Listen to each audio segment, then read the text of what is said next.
चलिए बच्चों ध्यान दीजिए। आज भाई बहन के अटूट विश्वास का पर्व है। रक्षाबंधन के अवसर पर आप सभी को हार्दिक बधाई एवं ढेरों शुभकामनाएं। आज जो है जय माँ सरस्वती का नाम लेते हुए हम कबीरदास जी के द्वारा लिखी गई एक साखी है जिसका हम अध्ययन करेंगे।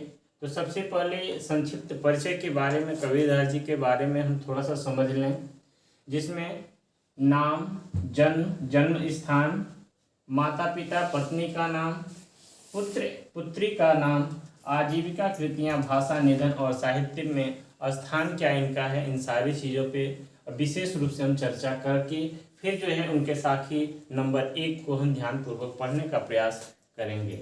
तो देखेंगे नाम के बारे में अगर बात कर लिया जाए तो नाम कबीरदास जी, जन्म 1398 ईस्वी, जन्म स्थान लहरतारा काशी में हुआ था।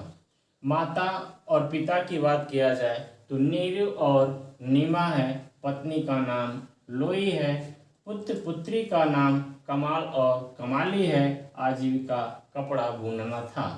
कृतियाँ की बात किया जाए तो बीजक है जिसके 3 पाठ हैं, साखी, शबद और रामायणी है। आगे आप ध्यान देंगे तो भाषा में पंचमेल, खिचड़िया, सदुपकड़ी है। निधन की बात किया जाए तो सन 1518 ईस्वी में इनका निधन हो गया। साहित्यिक में स्थान इनका क्या रहा है तो संत कबीरदास जी विलक्षण प्रतिभा से युक्त थे। इन्होंने अपनी रचनाओं में समाज सुधार, पाखंड, विषय विरोधी, धार्मिक एकता और सद्भावना पर बल दिया है। सबसे जरूरी चीज इसमें यह है कि इन्होंने हर जगह जा कर के हर लोगों के बीच में रह कर के अपनी बातों को सबको बताने का प्रयास किया है। तो सबसे पहले साखी 1 को हम ध्यान से पढ़ते हैं जो कबीरदास जी के द्वारा लिखा गया है। तो आप जानते हैं कि सतगुर हम सूरज कर एक कहा प्रसंग, बरसा बादल प्रेम का भीज गया सब अंग। फिर एक बार इसको हम रिपीट कर लेते हैं कि सतगुर हम सूरज कर एक कहा प्रसंग, बरसा बादल प्रेम का भीज गया सब अंग।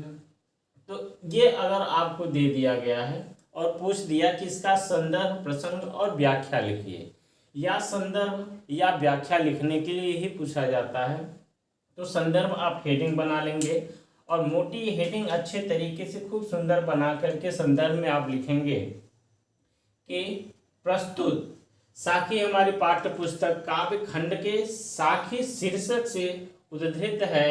यह कबीरदास द्वारा रचित कबीर ग्रंथावली से ली गई है। यही आपका संदर्भ हो जाएगा। प्रसंग में जिस पर आधारित ये लाइन लिखी गई है वही चीज हम प्रसंग में लिखते हैं। तो ध्यान से आप देखेंगे कि प्रस्तुत साखी में कबीरदास जी ने अपने गुरु के प्रति पूर्ण समर्पण एवं कृतज्ञता प्रकट की है।